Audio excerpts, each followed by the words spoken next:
Ready? Start.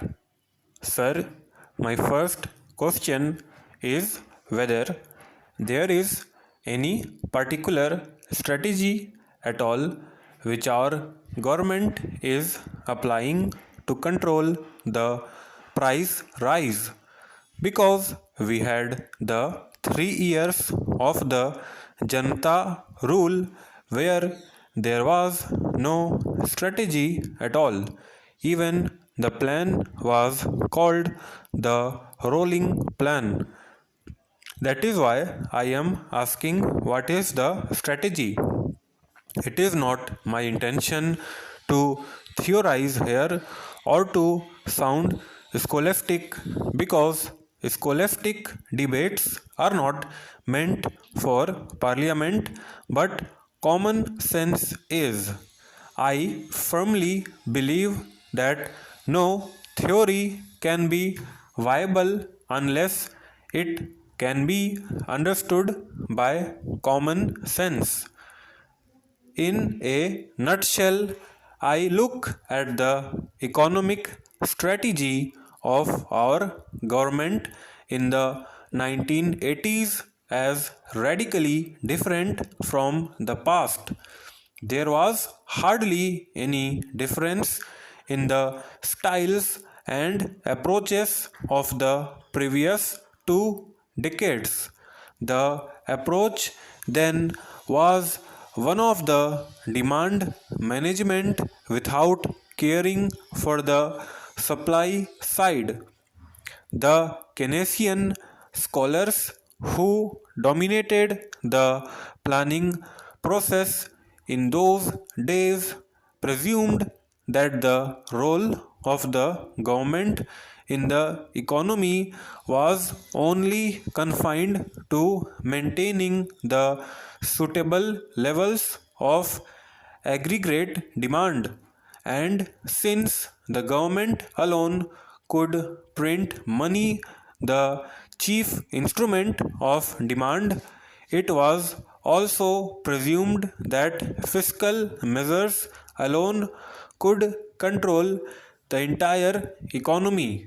Thus, demand held the key to all government policies, and slowly the supply side got a back seat. So, when there was a glut of goods in the market, it was thought that the crisis could be warded off by discouraging savings and encouraging spending, that is, through a fiscal remedy. Similarly, in a condition of scarcity, the first thing that the government would do was to tax the goods heavily, thus trying to lower consumption by artificial means. The proof of all this is there in the chain of licensing procedures, the maze of statuses and laws binding business activities, all formulated during the 1970s and the 1980s. In one sentence, the guided principle then was demand creates supply. I am happy that our government has revised this stand.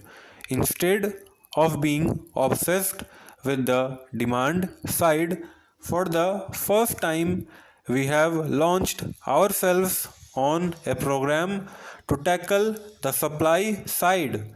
We now want to say that if the prices refuse to come down, if the inflation rate leapfrogs, the government cannot solve the problem by taxing the goods, by passing laws that will only discourage consumption.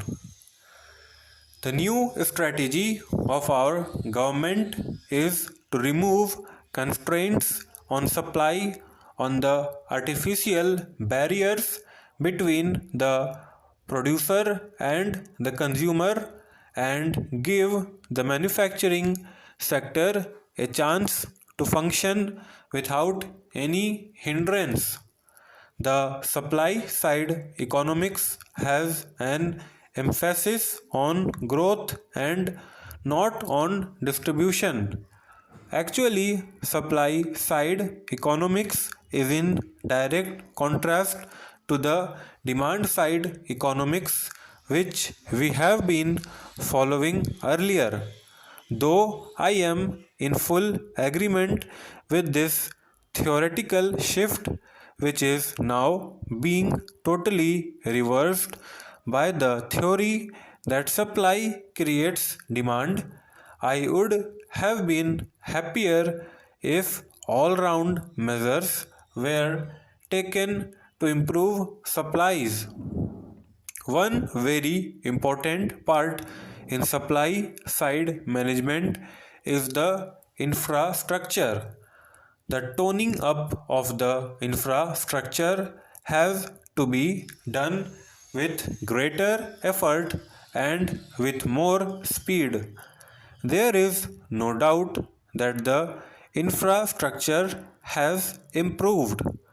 During this quarter, the power generation increased by 17% over the corresponding period last year, coal production by about 8%, and goods movement by railways by about 16%.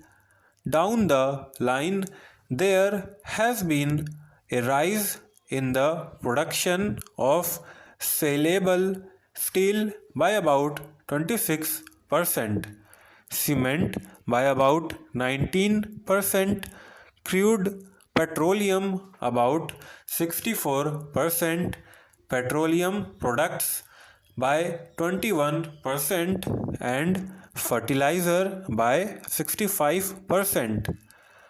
However, despite all these improvements, I still think that our infrastructure is very much infra. Even though our coal production has registered such a sharp increase, there has been chronic shortages for superior grade coal used in industry. The movement of goods on the railways has increased, but one still has to ponder how much of it is due to higher prices for trucking and how much of it is genuine. We have also to see to what extent the increase in our power generation is because of the good monsoon, because of which the generation of hydel power has to be commensurate with the supply side management which we are attempting. In fact, our attempts have to be doubled towards infrastructure within the next couple of months. One crucial area of concern for all of us should be the money supply situation.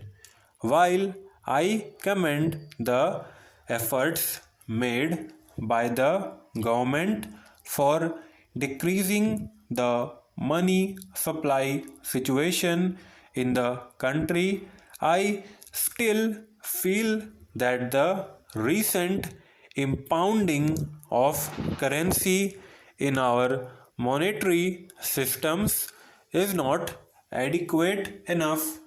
The cash reserve ratio and the statutory liquidity ratio have been increased. This may curtail the liquidity of the banks to the trading sector. Stop.